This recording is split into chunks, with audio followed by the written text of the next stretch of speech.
어서 오세요. 오. 큰 박수로 맞아주세요. 와.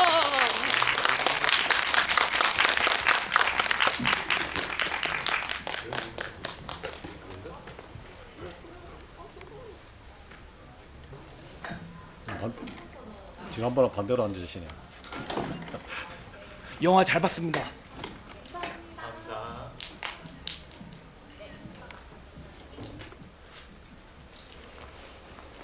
저 햇빛은 불편하죠. 찍기. 네, 저희 원장님부터 인사 말씀 해주시겠어요?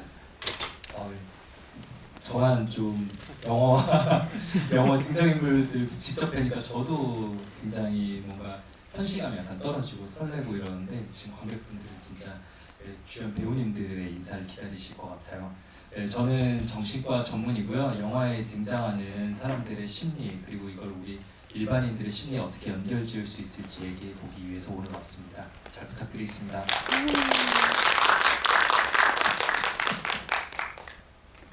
네, 안녕하세요. 영화 넌센스 각본을 쓰고 연출한 이재희입니다. 이렇게 주말에 주토피아 2를 안 보시고 위키드를 제치시고 넌센스를 보러 와주셔서 정말 감사합니다. 네, 오늘 이렇게 가급적이면 저도 저희 때까지 주로 이제 지브리를 나눴던 게스트분들은 다 뭐 감독님이거나 배우님이어서 저희가 그러니까 영화에 어떤 국한된 이야기들만 나눴던 것 같은데 저도 오늘 조금 되게 좀 더 다양한 이야기 나눌 수 있을 것 같아서 너무 기대가 되고 설렙니다. 와주셔서 감사합니다.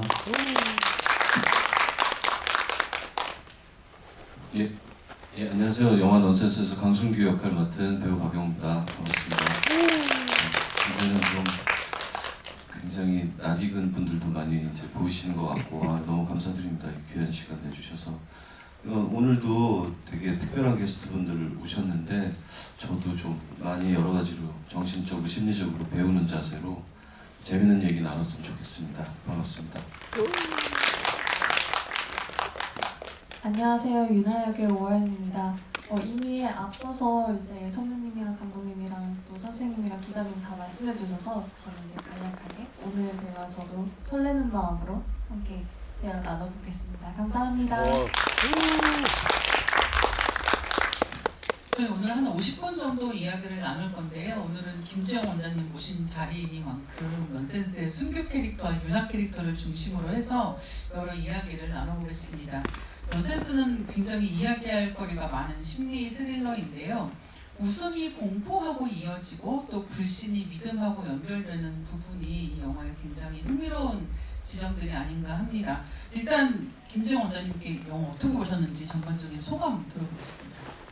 네, 아마 보신 분들 생각 비슷하실 거라고 생각하는데 그냥 제 개인의 생각을 말씀드리면 저는 아까 그 감독님한테 잠깐 말씀드렸는데 제가 집에서 이제 영화나 드라마 같은 거 이제 뭐 와이프 볼 때 저 옆에서 같이 이제 좀 보다가 아닌 것 같으면 저는 되게 금방 그냥 안 보고 사실 방에 들어가요. 왜냐하면은 어쨌든 제가 진료실에서 뵙는 모든 환자분들 그리고 모든 내담자분들을 오래 보면 볼수록 사람은 진짜 우리가 설명할 수 없이 이루 복합적인 존재고 이런 복합적인 존재들끼리 만날 때는 더 복합적이잖아요. 그래서 선 악으로 나뉠 수가 없고 이 사람의 평면 캐릭터라는 게 없는데 그런 거를 좀 무시한 단순하게 선 악으로만 묘사되고 한 사람의 선한 점, 악한 점으로만 묘사된 이런 영화나 드라마는 진짜 저는 이제 너무 이건 비현실적이다라는 생각이 좀 보기가 싫어지더라고요. 네, 이번 이 영화 넌센스 영화는 처음부터 끝까지 저도 너무 고민을 많이 하면서 이 순규의 마음은 뭐였을까, 유나의 마음은 뭐였을까 계속 저도 고민하면서 그 엄마도 그렇고 모든 캐릭터들이 어쨌든 복합적이거든요. 그 야구 선수로 등장한 친구도 그렇고요. 그래서 이런 부분에서 진짜 생각거리를 많이 던져주는구나라면서 볼 수 있었고요. 근데 우리가 보고 나서 머리만 복잡해지고 기분이 나빠지는 영화가 있고 머리가 복잡하다가도 보고 난 다음에 좀 생각하면 그래도 명료해지면서 이런 메시지고 이런 답이 내게 주어졌구나라는 영화가 있는데 저는 이건 분명히 후자 쪽이라고 생각해요. 그래서 저도 정리해보면서 저만의 메시지들을 더 정리할 수가 있었습니다. 네, 너무 멋진 대답이었죠. 그 영화를 보면서 되게 많이 생각하게 되는 게 어떤 인물들이 극한의 긴장 상태에 다다르고 근데 이제 우리가 살면서 스트레스를 누구나 다 받으면서 살잖아요. 근데 어떤 순간에 그 임계점을 살짝 넘어서 굉장히 큰 결정들을 내리게 되는 때로는 그게 삶과 죽음을 가르는 결정이 되기도 하는 그 마지막 티핑 포인트가 뭘까 하는 생각을 사실 이 영화 보면서도 굉장히 많이 했거든요. 왜냐하면 살과 죽는 것에 대한 이야기들이 캐릭터마다 굉장히 진지하게 생각하게 만드는 영화이기 때문인데요. 그런 부분은 어떻게 보셨을지 궁금해요. 진료실에서 이거 얘기하실 때 다양한 표현들이 있는데 좀 많이 듣는 표현 중에 하나가 이제 발작 버튼이라는 게 있죠. 사람들마다 자기 안에 뭔가를 다 건드리게 되는 발작 버튼이 있어요. 제가 아까 배우님 뵙자마자 많이 힘드셨겠다라고 말씀을 드렸는데 영화 내내 감정을 드러내지 않고 진짜 감정이 없는 사람처럼 얘기를 하시잖아요. 저는 진료실에서 그런 분들을 많이 뵙습니다. 그거는 이제 우리가 정말 내적인 스트레스가 쌓일 때 억제 혹은 억압 같은 방어 기제들을 쓰기 때문이에요. 감정이 없거든요. 그래서 본인이 굉장히 힘든 얘기, 제가 어제 들었던 얘기도 이제 아버지와 동생의 이제 불법 도박한 빚을 자기가 다 갚아주고 있고 가족들은 근데 고마워하지도 않고 정말 얘기 들으면 제가 너무 화가 나고 분통 터지고 너무 분하니까 저도 약간 눈물 날 것 같은 거를 마치 그냥 뭐 나는 이런 영화 봤어요 라는 식으로 되게 편하게 얘기를 하세요. 감정이 드러나지 않아요. 그때 그분 마음속에는 엄청나게 감정이 억압되어 있는 거고 그분이 평온하면 평온할수록 사실 그분 안에 분노가 내재되어 있다는 거거든요.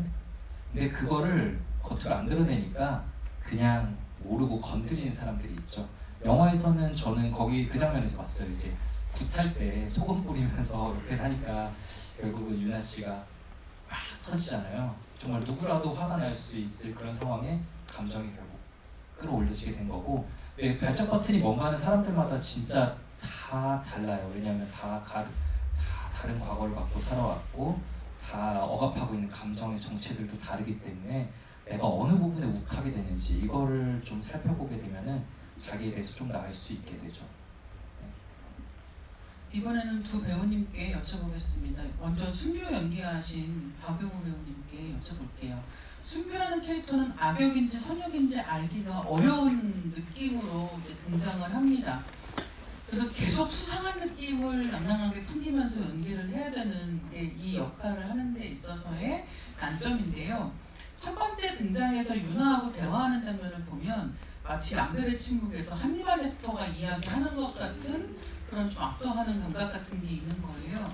그래서 순규라는 인물의 진실에 대해서 배우님은 어떻게 생각하시고 접근하셨을지가 좀 궁금했습니다.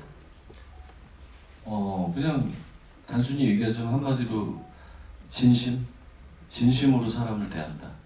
그러니까 어쩔 수 없이 배우는 처음에 그 섭외가 들어왔을 때 시나리오를 읽을 수밖에 없고 전체 내용을 다 이제 알 수밖에 없는데 그러면 이제 그 시나리오의 내용에 따라서 이제 판단을 하게 되죠. 배우의 개별적으로. 그럼 제가 판단했을 때 순규는 악한 사람인가 선한 사람인가라고 판단을 할 수밖에 없는데 그냥 1차원적으로 봤을 때는 그냥 악한 사람이죠. 악한 사람인데 그 어떤 그 시나리오의 주제나 그 중요한 어떤 이 메시지를 놓고 봤을 때는 이 사람이 선한 역인지 악한 역인지를 그 끝까지 사람들이 헷갈려 해야 그 타이틀에도 맞는 넌센스라는 타이틀에도 맞는 어떤 그 메시지를 던져줄 수 있기 때문에 그런 부분에서 이제 배우는 이제 캐릭터를 잡을 때 그 전체적인 이제 그림을 결정을 해야 되는데 저는 어쨌든 이 사람이 미리 이 사람은 악한 사람이다 선한 사람이다라고 그 배우를 맡은 배우가 그 생각을 갖고 그 캐릭터를 잡지 말고 그냥 저는 이 강순규라는 사람은 매사에 사람을 대할 때 그 자기식이겠지만 진심으로 대한다. 그리고 진지하게 대한다. 라는 두 가지 키워드로 시작했고 끝까지 그거 유지하려고 노력했던 것 같아요.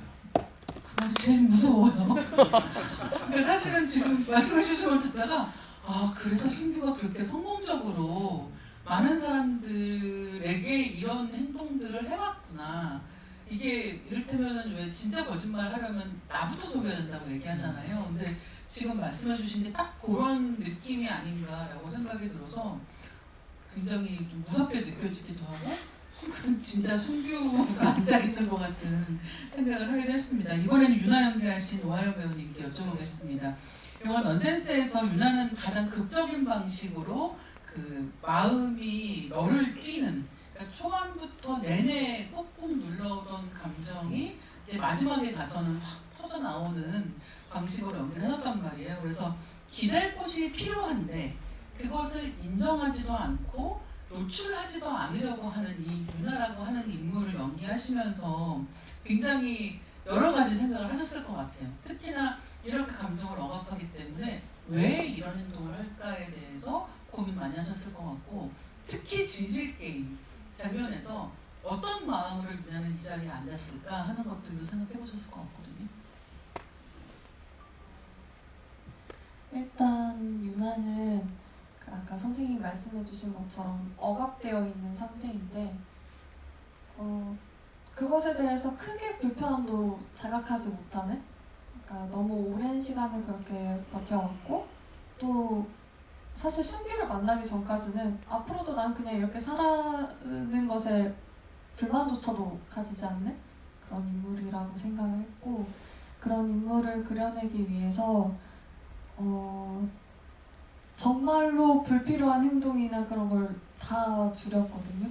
사실 저는 이제 배우로서 뭔가를 더 표현해야 되지 않나 하는 불안함이 있었는데, 그건 이제 이재희 감독님께서 유나는 딱 이러이러한 무색무취해, 그리고 되게 연약하지만 그걸 본인 스스로 방어 기제 때문에 단단해 보이는 그런 인물이라고 말씀을 해주셔서 그 지점을 같이 만들었던 것 같고,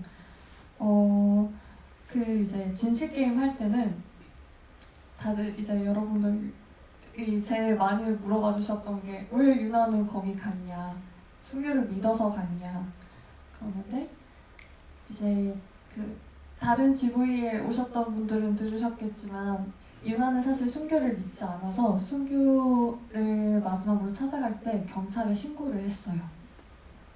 그러고 이제 그 계약서도 원본 파일을 가져가지 않고 복사본을 가져갔듯이, 그럼에도 유나는 순규를 믿고 싶었고 순규에게 너무나도 듣고 싶었던 것 같아요. 내가 믿었고 그 찰나에 잠깐 나를 행복하게 만들어줬던 그것이 무엇인지를, 그것이 진실이고 거짓이고 그 명확한 확답을 듣고 싶었다기보다는 그냥 확인받고 싶었던 것 같아요. 내 자신의 지금 상태에 대해서. 그래서 사실 유나는 그러고 순규가 사라지고 난 다음에 또다시 이제 믿을 거리가 없는 상황에서 방황 아닌 방황을 하게 되는데, 그리고 나중에 이제 결말을 갔을 때 이제 순규에 대한 믿음조차 이게 진실인지 거짓인지 모르고 이제 아빠를 그동안 그렇게 증오하고 원망해 왔는데 그 마음조차도 이게 아빠 말이 사실이었다면? 이런 생각이 드니까 그조차도 유나는 이제 내가 그럼 오랜 시간 동안 무얼 해왔지? 라는 방황이 또 들었을 것 같고, 여러모로 유나를 생각하면 좀 마음이 아픈 것 같아요. 네, 이번에는 원장님께 여쭤보겠습니다. 지금 이제 말씀을 듣다 보니까 이게 실제로 이게 우리가 살아가면서 우리 심리가 좀 그런 것 같거든요. 그러니까 남들이 볼 때는 왜 그랬어? 이렇게 그냥 한마디 물어보면 되지만 사실은 매 순간 우리가 어떤 결정을 할 때는 나도 왠지는 모르겠는 여러 가지 이유로 그 순간순간에 결정을 하게 되는 경우들이 있는 것 같아요. 그리고 유나 같은 경우는 아까 말씀해 주신 것처럼 방어 기제로 이제 감정을 오히려 드러내지 않는 방식으로 이제 그동안 여러 가지 일을 해왔고, 그래서 영화에서 보면은 이 유나라는 캐릭터는 초반에 등장할 때는 기능만 남은 것 같은 인물입니다. 감정이 싹 없어지고 기능만 해요. 회사에 가서 하는 일, 뭐 빚쟁이들을 대하는 일, 이런 데에서 기능으로만 이 사람은 존재를 합니다. 왜냐하면 그렇게 해야 문제를 해결할 수 있고 문제를 해결해야 일단은 엄마를 지킬 수 있고 근데 그 다음에 자기를 살아가려면 느끼지 않는 게 좋아라고 생각하고 있는 사람인 거예요.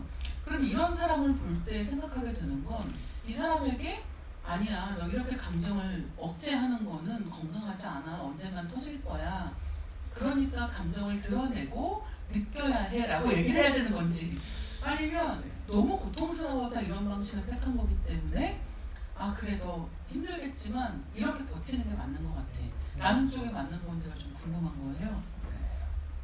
되게 날카롭고 어려운 질문을 해주셨네. 저도 고민될 때가 있어요. 어쨌든 방어 기제라는 거는 그 사람을 지키기 위해서 무의식적으로 선택한 방식이고 그게 어쨌든 지금 적응 상태를 이루고 있거든요. 그 사람이 무너지지 않기 위해서 아슬아슬하게 다리를 이렇게 쌓아와서 균형을 잡고 있는데 아 이거 처음부터 잘못 졌어 다시 지어야 돼 이러면서 막 건드리다가 이 사람 와르르 무너지지는 않을지 아니면은 이대로 놔두면 근데 이 사람 삶이 너무 힘든데 이거 어떻게 해야 될지 고민될 때가 많거든요. 그때 좀 진료실에서 많이 쓰는 표현은 압력솥에 김 빼는 것 같은 느낌으로 좀 가자고 말씀을 드려요. 그러니까 사실 감정이 그렇게 극적으로 확 터져 나오고 우리가 뭐 영화나 드라마에서 보듯이 화면 확 터져 나오고 확 울고 그 다음에 사람이 막 180도 바뀌고 이런 일은 잘 없습니다. 예를 들어서 진료실에서 엄청 울고 힘들어져도 집에 돌아가면서 또 아 내가 왜 그랬을까 되게 후회하고 또 원래 모드로 돌아가서 살다가 다음에 와서는 아 그거 나오니까 내가 너무 힘들었다 그냥 이런 식으로 많이 가거든요. 그러니까 우리가 압력솥에 김이 가득 차 있는데 엄청난 감정이 들어있는데 확 열면 나도 데이는 거예요. 나도 데이고 너무 힘들어져요. 선생님은 나 일주일에 한 번 만나니까 그 감정 꺼내라고 했지 난 일주일 동안 얼마나 힘들었는 줄 아느냐 이렇게 얘기하시는 경우들도 있어요. 그래서 정말 조심스럽게 길게 김 빼나가는 게 목적이고 저와 얘기를 하다가 감정이 조금씩 흘러나오는 경우도 있고 아니면은 이제 일기를 스스로 적으면서 좀 나오는 경우도 있고 그리고 비슷한 사람들끼리의 자조 모임 같은 게 좀 많이 도움되기도 하죠. 자조 모임 같은 곳에서 얘기한 사람도 있고 영화에서 유나는 지나치게 혼자인 상태였는데 제 진료실 오시는 분들도 그런 경우가 많지만 신기할 정도로 비슷한 상황에 놓인 혹은 비슷한 과거를 가진 친구를 가진 경우들이 꽤 많아요. 정말 유일하게 공감해 줄 수 있을 것 같은 대상들을 가진 경우가 많은데 거기서만 감정이 조금 나오기도 하고 이런 식으로 진행 경우들이 있죠. 이번에는 감독님께 여쭤보겠습니다. 넌센스는 보는 내내 굉장히 긴장하게 되는 그런 심리 스릴러인데요. 가장 심리 스릴러라는 장르에서는 굉장히 중요한 게 사건 자체의 트릭 이런 게 아니라 인물의 마음이 어디로 움직이는가 하는 부분이지 않습니까? 근데 문제는 사람 마음은 들여다볼 수가 없기 때문에 항상 그 바깥에서 보는 사람 마음이 극도로 불안해진다는 게 굉장히 큰 특징인 것 같습니다. 인터뷰를 보면 감독님께서 믿음의 속성에 대해서 이야기를 하고 싶어서 이 이야기를 시작하셨다고 했는데 믿음이라고 하는 것 때문에 인간이 취약해지는 부분에 대해서 영화를 다 만드셨단 말이에요. 그래서 믿음에 대한 여러 이야기가 가능했을 텐데 이를테면은 믿음이 인간을 강하게 만드는 부분이 있잖아요. 근데 믿음 때문에 특히 약해지는 부분에 대해서 이야기를 하시게 된 이유가 있다면 어떤 건지 좀 궁금합니다. 되게 보통 이제 기자간담회나 이런데 이제 이 이야기 시작이 무엇인가요? 하면 그 당시에 제가 유나와 비슷한 상황이어서 믿음에 대한 이야기가 가장 진솔한 이야기를 하고 싶어서요까지만 보통 얘기를 했었는데 사실 그때 제가 이 영화가 아닌 다른 영화로 상업 영화로 이제 데뷔를 준비를 하다가 그것이 좀 어떻게 좀 일이 잘 진행이 안 돼서 잠깐 이제 내려놓게 됐어요. 근데 그 작품을 한 2년 정도 썼었는데 그러니까 그때 당시 상황은 그런 거죠. 그러니까 더 돌이켜 보면 한국영화 아카데미, 그러니까 이 영화도 한국영화 아카데미에서 만든 영화지만 정규 과정이 있고 장편 과정이 있거든요. 근데 정규 과정은 그러니까 일종의 대학과 대학원 개념이라고 생각하시면 돼요. 그래서 그 아카데미 정규 과정을 졸업하면 다들 단편을 찍어서 나오거든요. 그럼 대다수가 그 단편을 가지고 영화제들을 많이 가세요.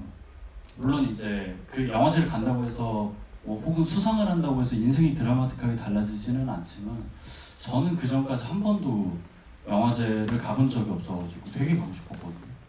정말 처절하게 하나도 그 어디에도 불러주는 데가 없어서 집에 혼자 있는 시간이 너무 많다 보니 쓴 시나리오가 계약이 돼서 그래서 2년 동안 이제 썼는데 또 그것이 이제 다시 이렇게 되어버리니까 너무 큰 무력감이 오는 거예요. 그래서 거의 한 1년 조금 넘게는 영화랑 관련된 것들을 거의 못했어요. 그러니까 시도는 계속 하는데 뭘 이렇게 쓰려고 해도 이게 몰입이 안 되고 이렇게 자꾸 어떤 문턱을 자꾸 못 넘는 느낌이 자꾸 들어서 아 이거 진짜 큰일 났다. 이대로면 영화를 내가 아무리 하고 싶은 의지가 있어도 이걸 이제 더 이상 못할 수도 있겠다 이런 생각을 잠깐 하다가 뭐 어떤 또 일련의 과정으로 다시 이제 이 넌센스라는 이야기를 쓰기 바로 직전에 여기가 이제 진짜인데요.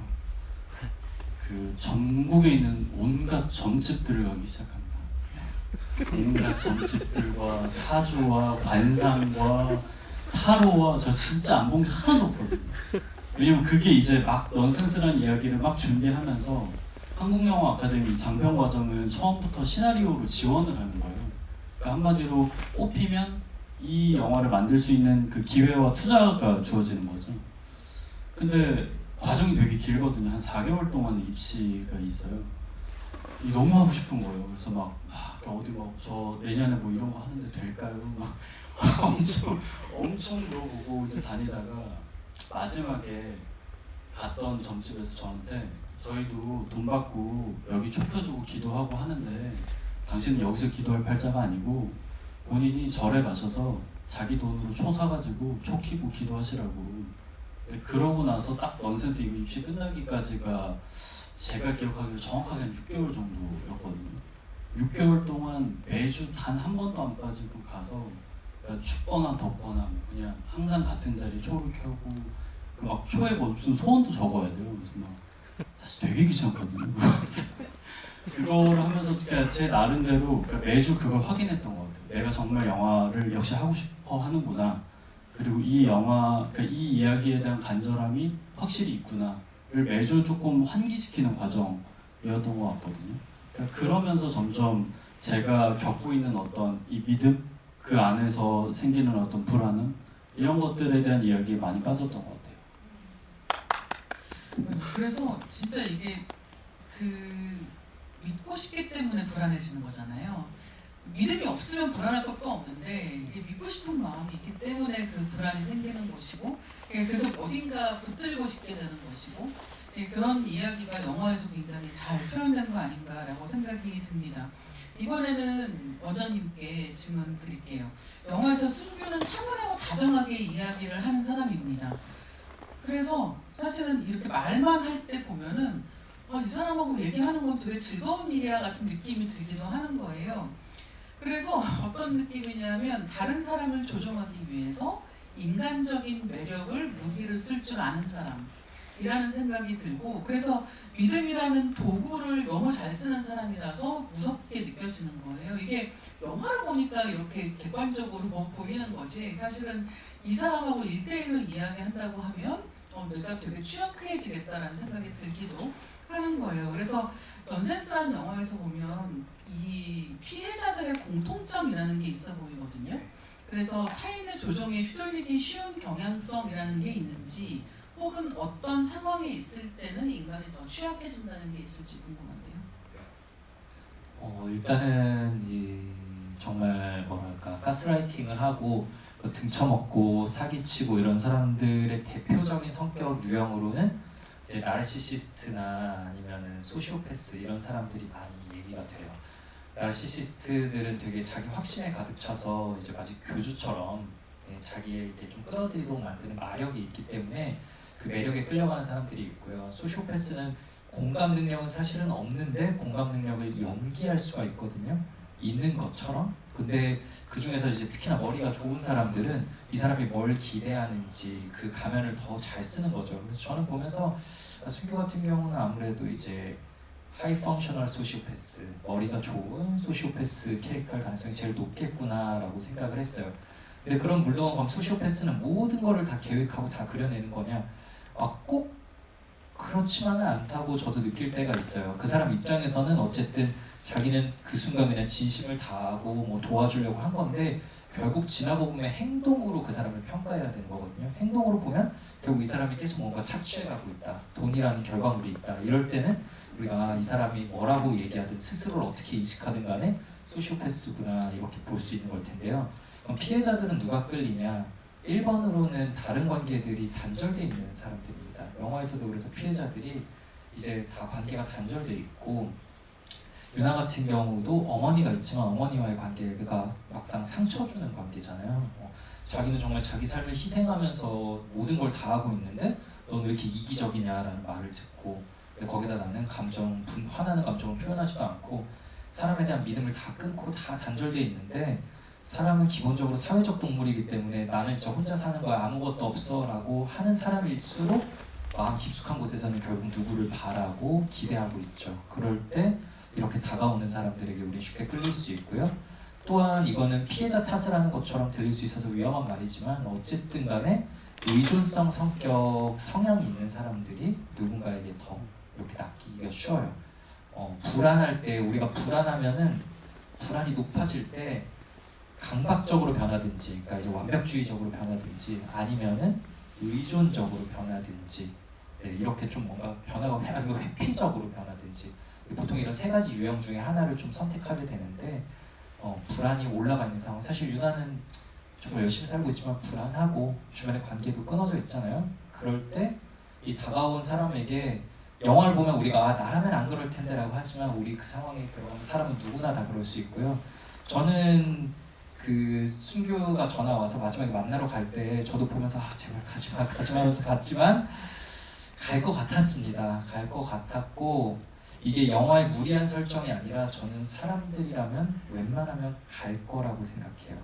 왜냐하면 정말 사람들 마음속에는 나 스스로도 이해 안 가는 마음들이 다 뒤섞여 있고요. 인지 부조화에 우리는 쉽게 빠지죠. 정말 현실적인 장면 아니었나 저는 오히려 어떤 사람들은 와 이거 영화적 설정이지 누가 경찰만 보내면 되지 할 수 있지만 거기서 오히려 간 게 저는 진짜 현실적인 설정이라고 생각을 했습니다.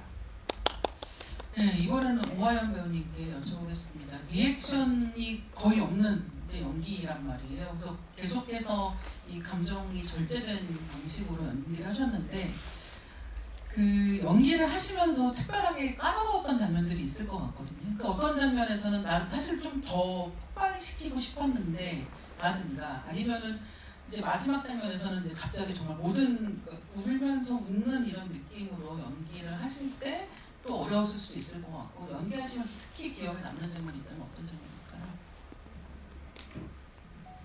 일단 하면서 조금 불안했던 장면은 그런 것 같아요. 유나가 손해사정사로서 일을 할 때 사실 우리 유나가 에이스 소리를 듣고 굉장히 일을 잘하는 사람으로 비춰지는데 일반적으로 사회에서 일을 잘하는 사람은 대인관계 능력도 되게 좋잖아요. 근데 유나는 사실 그게 없죠.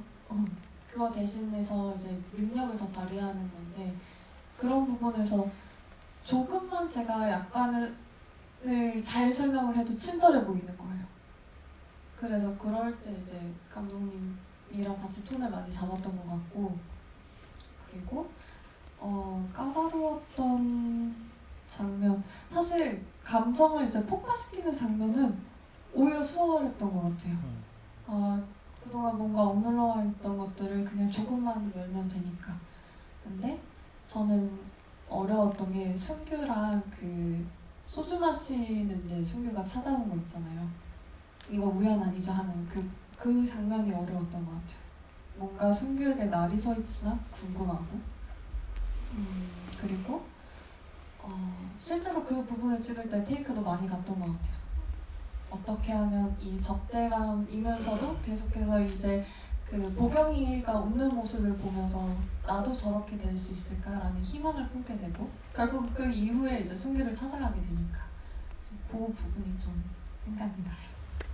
지금 말씀해주신 부분에서 호기심이라는 표현이 너무 저는 딱 맞는 것 같은 거예요. 그러니까 궁금한 거죠. 이게 뭘까?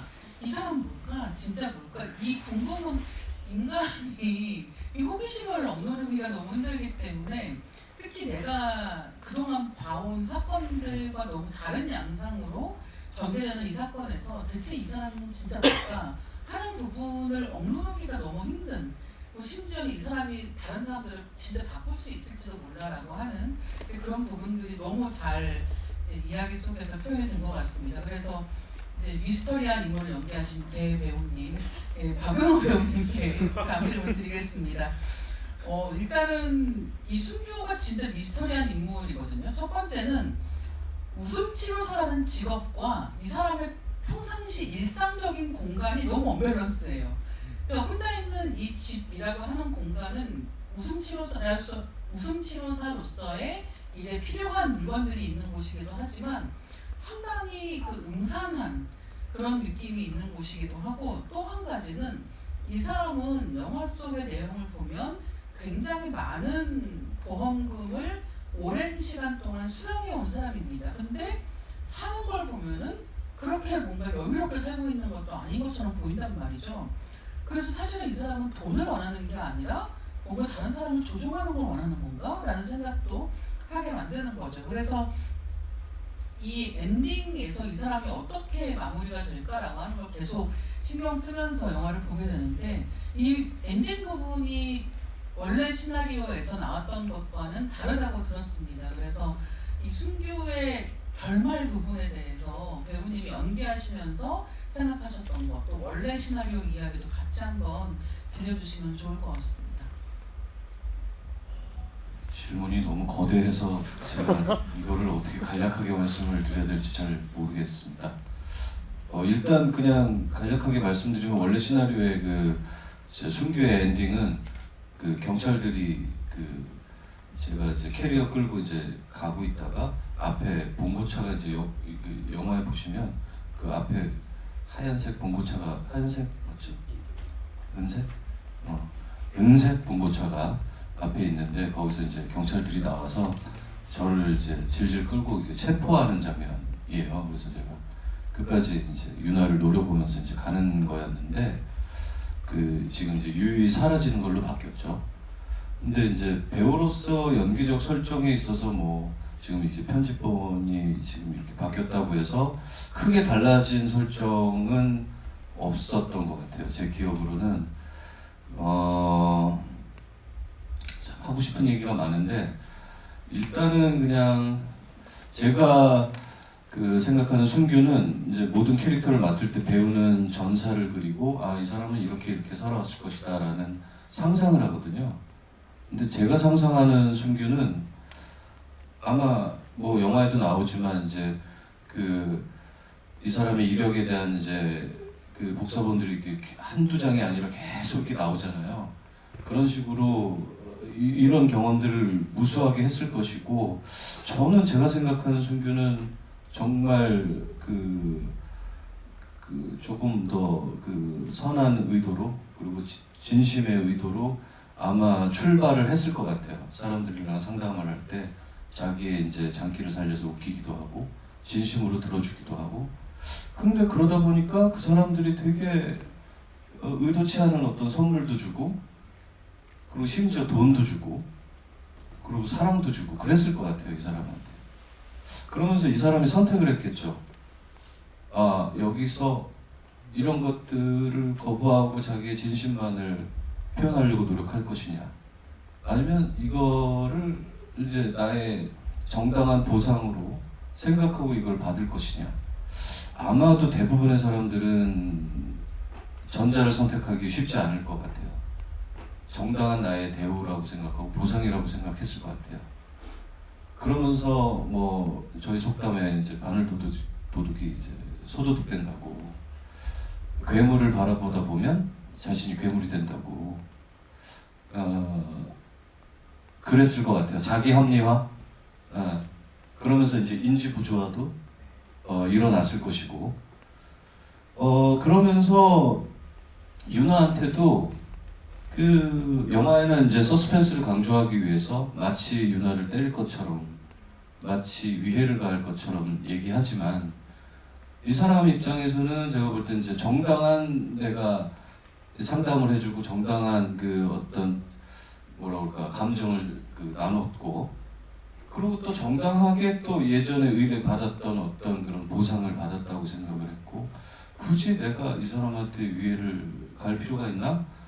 라고 생각했을 것 같고, 저도 마찬가지로 이런 특히나 이제 배우라는 직업도 감정을 주고받는 직업이라고 생각하거든요. 그래서 그런 감정에 대한 공유, 감정에 대한 호기심이 유나 못지않게 되게 큰 사람이라는 생각을 했어요, 성규가. 그러면서 그런 것들에 대한 호기심을 해소하는 어떤 그 상황을 그 나누려고 이제 연락을 하고 그러지 않았을까 싶어요. 바이킹 게임 할 때. 저는 그 지금 말씀하셨을 때 그 대부분의 사람들이 아마 그냥 받을 거다라고 얘기를 하셨잖아요. 그 뭔가 고고한 길을 계속 가기는 힘들고, 저도 진짜 그렇게 생각하는 게 진료실에서 되게 자주 드리는 말씀이 사람은 다 별로다라고 많이 말씀을 드려요. 남도 별로고 나도 별로고 우리는 다 별로인 부분이 누구나 마음속에 다 들어있거든요. 근데 그런 것들을 너무 이제 부인하고 무시하고 억누르려는 사람들이 오히려 나중에 문제가 많이 됩니다. 그래서 말씀하신 것과 비슷하게 뭐 정신과 의사나 심리상담사들 중에도 어느 순간에 이제 흑화하게 되는 사람들이 분명히 있어요. 언론에 가끔씩 나오기도 하고요. 그래서 저도 진료실에서 가끔씩 듣는 얘기가, 내가 심리상담을 받는 곳에서 나한테 돈을 한 푼도 안 받는다, 혹은 갈 때 나한테 오히려 용돈을 준다, 이런 것도 있어요. 내가 너무 힘든 상황이니까. 근데 사실 그런 관계가 계속해서 길고 건강하게 가는 거는 본 적이 없는 것 같습니다. 사람 누구나 별로라는 걸 인정하고 그걸 막기 위한 시스템이 사실은 필요한 거죠. 그래서 이제 순규 씨 같은 거기서는, 순규 씨 캐릭터는 이제 유나 씨랑 상담을 할 때도 돈을 안 받잖아요. 이게 일단 1번 문제예요. 돈을 받아야지 그걸로 끝나고 더 바라지 않게 돼요. 그래서 저도 진료비를 받으니까 더 뭔가를 착취하려고 하지 않는 거예요. 이런 건강한 게 생기는 건데, 만약 제가 돈을 안 받고 계속 참는다, 그럼 제 마음속에서 뭔가 불편함이 계속 쌓여요. 나 왜 뭐 더 받아야 될 것 같은데? 이러면서 뭔가 건강하지 못한 관계들로 자라나게 되는 거죠. 그래서 사람들은 진짜 다 별로고, 모두의 마음속에, 내 마음속에도 별로인 부분들이 있고, 우리가 얘를 잘 달래면서 데려가야 된다는 게 되게 중요한 지점인 것 같습니다. 그래서 지금 말씀해주신 게 되게 중요한 것 같아요. 그러니까 일단 내가 어떤 사람인지를 아는 것도 굉장히 중요하다는 생각을 계속 하게 되는데, 이 영화에서 웃음이라고 하는 것이 다루어지는 방식도 이야기를 한번 해보고 싶거든요. 그러니까 예를 들면 왜 장미의 이름이라고 하는 소설도 있고 영화도 있는데, 그 작품에서 보면은 이제 되게 중요하게 나오는 게, 예전에 아주 고대 그리스에 쓰여진 웃음에 대한 경전이 있고, 이제 그것을 없애려고 하는 것에 대한 이야기가 나옵니다. 웃음이라고 하는 거는 인간이 통제할 수 없는 부분에 있고, 예를 들면 화를 내거나, 그러니까 비극이라고 하는 것은 인간의 어떤 숭고함을 드러내는 장치 같은 것으로 극적으로 쓰이는 경우가 많지만, 희극이라고 하는 거, 사람이 웃는다고 하는 행위는 마치 재채기처럼 감출 수가 없는 거예요. 우리 안에서 뭔가가 터져나오는 것이고, 참을 수 없는 것이고, 계획하기 어려운 거란 말이에요. 굉장히 본능적인 부분에 해당을 합니다. 그리고 아마도 이제 웃음 치료라고 하는 것이 이제 극 중에서도 나오는 것이고, 또 실제로도 있는 것으로 알고 있는데, 이제 이런 게 가능한 이유는 그야말로 좋아서 웃는 게 아니라 웃으니까 좋은 일이 생기는 것이고, 웃는 행위를 통해서 기분을 끌어올리는 것이 가능하다라는 믿음 때문일 거예요. 근데 사실은 이 웃음이라고 하는 게, 유나가 중간에 잠깐 이렇게 일을 하면서 부드럽게 미소를 짓고 있고, 그것 때문에 동료가 뭐 좋은 일 있어요? 라고 물어보기도 하고, 이제 그런 때에 자기도 모르게 기분이 풀려 있는 그런 부분이라든가, 또 굉장히 큰 병을 앓고 있는 사람들이 웃음 치료라고 하는 것을 통해서 희망을 얻는다든가, 아니면 또 마지막에 가서 그렇게 유나가 어머니와 함께 웃으면서 우는 장면을 통해서 또 어떤 무언가 새로운 인생의 단계에 접어든 것 같은 느낌을 준다든가 그런 때마다 웃음이라고 하는 게 이 영화에서 조금씩 등장을 하고 있거든요. 그래서 실제로 이 웃음이라고 하는 게 사람의 심리에서 어떤 역할들을 하는지 여쭤보고 싶습니다. 우리가 이제 유나 씨 캐릭터 같은 경우 감정을 억압했다라고 말씀드렸잖아요. 그러면 그 감정 억압 시작점이 뭐였을까를 한번 생각해 보게 돼요. 그랬을 때 그 일단은 아버지에 대한 양가 감정이 아마 시작이었을 거예요. 그 보면은 유나는 이제 옛날에 아버지가 그 사업 막 설명할 때도 어쨌든 따라가잖아요. 그리고 거기까지 따라가고 차에서 내려서 설명도 다 들어요. 그러니까 아버지를 사기꾼 같다고 생각하면서도 아빠를 믿고 싶고 아빠니까 좋아하는 감정이 있는 거죠. 근데 결국 아빠가 나한테 이런 엄청난 거액의 빚을 남기고 떠났을 때 이 양가 감정이 너무 해결하기 힘든 거예요. 아빠에 대해서 분노가 생기는데 아버지니까 또 분노를 드러낼 수는 없고 그래서 감정을 눌러 담기 시작하는 거죠. 분노라는 감정을. 근데 우리가 사람이 로봇이 아니라서 나는 감정들 중에 분노만 눌러 담을 거야 이렇게 할 수는 없어요. 시작점은 그걸로 되지만 가게 되면 점점 모든 감정을 잃어버리는 로봇처럼 되거든요. 그럼 그 사람을 다시 이제 풀어주기 위해서는 뭐가 감정이 또 다시 나와야 되는데 그때 꼭 이 사람 속에는 엄청난 감정, 엄청난 분노가 쏘여 있으니까 분노를 이끌어내자라고 접근하면 잘 안 돼요. 그때는 그냥 어떤 감정이든 그냥 다른 감정 표현만 해도 결국은 또 막혀있던 뚝이 약간 열릴 수가 있는 거죠. 그럴 때 제일 많이 쓰이는 게 일단 웃음이죠. 근데 이제 그렇게 막 분노 가득 차 있고 삶에 고된 사람한테 웃어라 웃어라 해도 사실 웃음이 잘 안 나오거든요. 근데 사람의 뇌는 어쨌든 우리가 좀 일종의 트릭처럼 사람을 볼 수가 있는 게 트릭처럼 사용할 수 있는 게 우리는 어떤 생각이나 감정이 행동을 만들지만 반대로 어떤 행동을 해도 감정이 나오기도 해요. 그 남자분들은 아마 군대에서 반강제로 많이 해보셨을 것 같은데 웃음박수 해보시지 않으셨어요? 저도 이제 웃음박수 해봤는데 하면은 진짜로 처음에 다들 군인들 모두 다 아씨 내가 여기까지 와서 이것까지 해야 돼? 라고 하지만 좀 지나면 다들 웃고 있어요. 어쨌든 정말 이게 뭐 어쩌든 정말 허탈하든 뭐든 간에 웃고 있어요. 그리고 좀 지나면은 그 감정의 전염성이 있어서 다들 그냥 화기애애해져 있거든요. 실제로 사람이 그렇게 돌아갑니다. 그래서 어떻게든 그 웃음 치료를 하고 거기서 감정이 뚫린 사람들은 뭔가 내 안에 뚝이 약간 열려지면서 다른 감정들도 조금씩 그 다음에 여기저기서 흘러나왔을 거고 거기서 이제 감정의 환기 그러니까 편안해지는 걸 겪게 된 거죠. 유나 같은 경우는 이제 병실에서 그 순규 씨가 자기가 어떻게 보면 제일 듣고 싶었던 말을 해준 거잖아요. 엄마는 너한테 이기적이다라고 했지만 유나한테 너는 참 괜찮은 사람이다라는 듣고 싶은 얘기를 제일 해줬잖아요.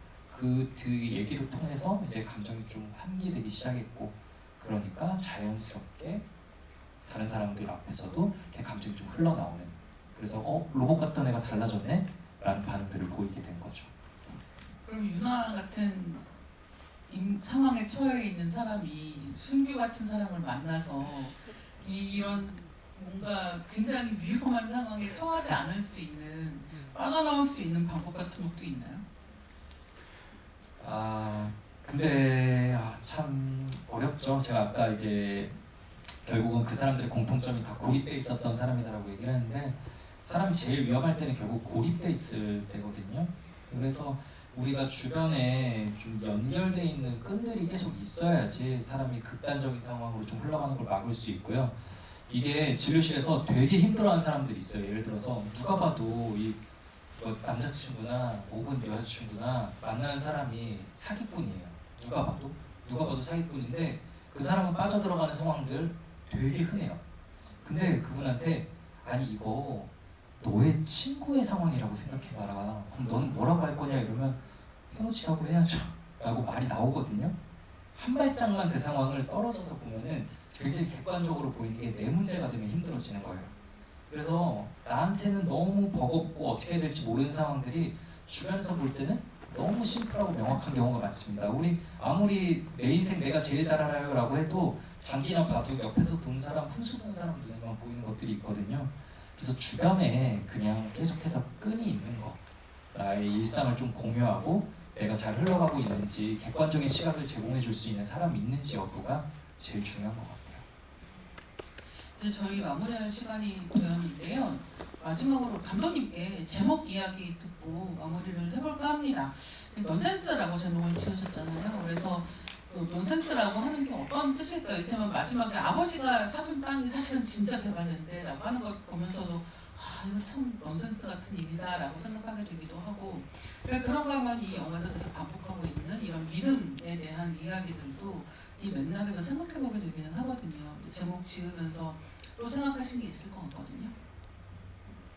저는 심지어는 그 마지막에 아버지 땅도 어머니가 그 얘기 하시잖아요. 저 사람 사기꾼이 아닌 것 같은데 근데 어떻게 저렇게 확신하시지? 저분도 사기꾼일 수도 있는데. 네, 그러니까 그런 것 같아요. 그러니까 넌센스라는 제목이 나오게 된 건 결국에 믿음에 대한 이야기이기 때문인데, 그러니까 뭐 제가 아까 했던 개인적인 얘기들이나 아니면 뭐 제가 인터뷰에서 보통 많이 이 작품 시나리오 쓸 때 사이비 종교 관련된 다큐멘터리 많이 봤어요라는 얘기 하는데, 뭐 그것이 알고 싶다나 이런 데 보면 어떤 특정 무언가에 이렇게 빠져 계신 분들 이렇게 찾아가서 인터뷰해 보면 다 얼굴 모자이크 해놓고 뭐 피해자 A, B 이런 식으로 나오잖아요. 그러니까 저는 그 사람들의 마음이 제일 궁금했던 거거든요. 이 이야기 어떻게 보면 믿음이란 이야기 출발은. 근데 대부분의 컨텐츠들은 뭐 그 종교 자체에 초점이 되어 있거나 그 교주에 초점이 맞춰 있거나 가시적으로 벌어진 사건에 초점이 맞춰 있단 말이죠. 그래서 사실은 내내 그렇게 레퍼런스들을 찾아보면서도 뭐가 그렇게 속 시원하게 이렇게 좀 해소가 한 번도 안 됐었던 것 같아요. 근데 문득 들었던 생각은, 그러니까 저만 해도 제가 이렇게 관심이 있어서 그걸 찾아봤는데도 불구하고 그 사람들을 이렇게 보고 있으면 아니 저걸 왜 믿지? 아니 저런 사람들 딱 봐도 사기꾼인데 저걸 왜 믿지? 라는 간극이 생기잖아요. 근데 저도, 그러니까 제가 뭐 이 작품을 할 때 아까 개인적인 얘기 했던 것도 마찬가지지만 그게 자기 상황에 빠져 있을 때는 되게 진지하고 정말 이게 현실이었으면 좋겠고 그런 것들이 굉장히 크잖아요. 그러니까 내가 믿는 것과 믿지 않는 것, 그리고 어떤 하나의 믿음을 가지고도 나의 시각과 다른 사람의 시각에서 봤을 때 그 간극들, 이런 것들이 보면 어떤 것을 믿는다는 건 되게 넌센스 같은 일이다 라는 생각이 들었던 것 같아요. 이제 배우님들과 감독님, 그다음에 원장님 인사 말씀 듣고 오늘의 마무리하겠습니다. 네, 오하영 배우님부터 소감 부탁드리겠습니다. 이제 연말인데요. 아까 선생님이 말씀해 주신 것처럼 우리 모두 다 별로고 별로인 내 모습이 싫다고 할지언정 그런 별로인 나도 사랑으로 보듬으면서 그렇게 따뜻한 연말 보내셨으면 좋겠습니다. 감기 조심하세요.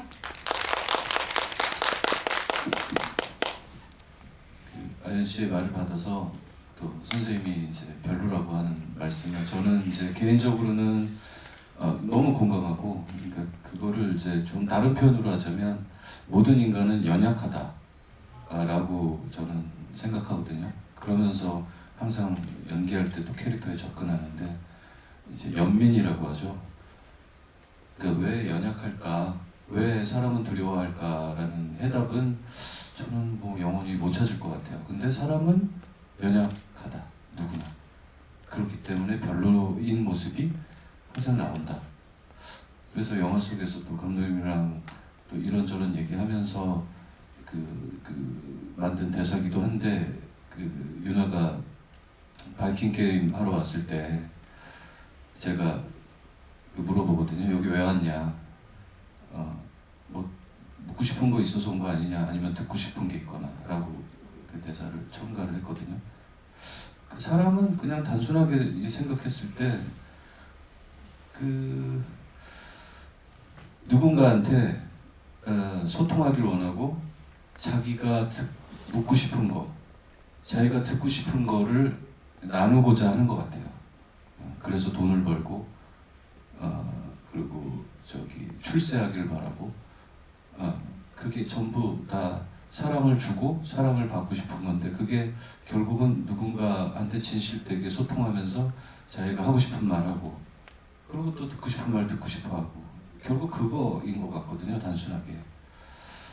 그래서 그런 부분들이 참 살아가면서 사람한테는 누구한테나 중요하다라는 생각을 이 연기하면서 했던 기억이 나는데 이제 연말인데 그 최대한 많은 분들 뭐 대부분 이제 사랑하는 분들일 텐데 그 사랑하는 분들과 진심으로 소통해서 하고 싶은 얘기 또 듣고 싶은 얘기 진실되게 나누는 귀한 연말 되시기를 바랍니다.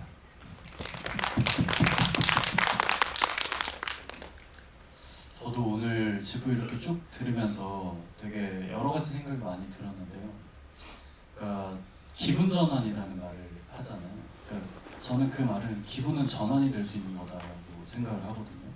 그래서 저는 요즘 그러니까 넌센스 개봉을 해서 이렇게 이 작품 홍보하러 이렇게 돌아다니기도 하지만 또 일과가 없는 날에는 다음 작품을 또 써야 돼서 집에서 이제 혼자 막 이렇게 고민하고 있으면 진짜 너무 힘들더라고요. 이게 이 넌센스는 어떻게 썼더라? 라는 생각을 다시 한번 해보면서 시나리오는 어떻게 쓰는 거지? 막 이렇게 헷갈리기 시작하는데 그러면 되게 그러니까 시나리오를 쓰는 과정이라는 게 전 되게 건강하지 않은 과정인 것 같아요. 왜냐면 몸은 가만히 있는데 머리가 계속 움직이잖아요. 그러니까 이게 되게 기운이 막혀있다라는 느낌이 저는 들면 다 덮어버리고 그냥 헬스장으로 가버리거든요.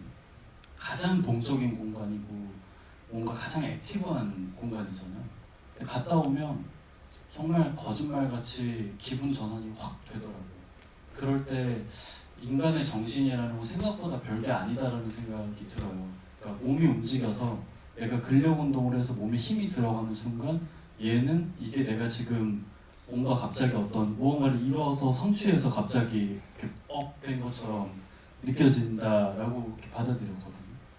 그래서 참 이렇게 연말에 뭐 또 한 해 이렇게 여러 가지 일들이 있으셨겠지만 이 영화를 보면서 혹은 아니면 오늘 이제 원장님과 함께 나눴던 이야기들을 들으면서 각자가 가지고 있었던 어떤 고민들이나 어떤 감정들이 그러니까 가끔 그런 것들은 뭐 어떤 영화의 어떤 한 장면이나 누군가의 말 한마디에 의해서 생각이 또 바뀌기도 하잖아요.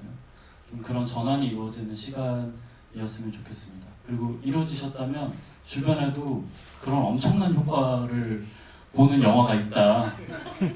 그 심리 상담보다 훨씬 싸다. 14,000원이면 볼 수 있다. 이렇게 해서 많이 좀 홍보를 해주시기 바랍니다. 감사합니다. 그 진료실에 오신 분들이 마음이 되게 힘들 때, 마음이 되게 힘들고 지쳐 있을 때 제일 많이 하시는 말이 어떻게 그럴 수가 있지라는 말이에요. 타인에 대해서든 자기에 대해서는 어떻게 그럴 수 있지라고 생각하고 말하면서 화나고 자책하고 이러십니다. 근데 심리 상담이 길게 가고 그 사람이 점점 성숙해질수록 언젠가부터 자연스럽게 그럴 수 있지라는 말을 신기하게 하세요. 그럴 수 있지. 그 상황이 기분 나빠하는데 그럴 수 있더라고요. 제가 스스로 자책하고 있었는데 근데 뭐 그럴 수 있죠. 이런 식으로 정말 신기하게 변해요.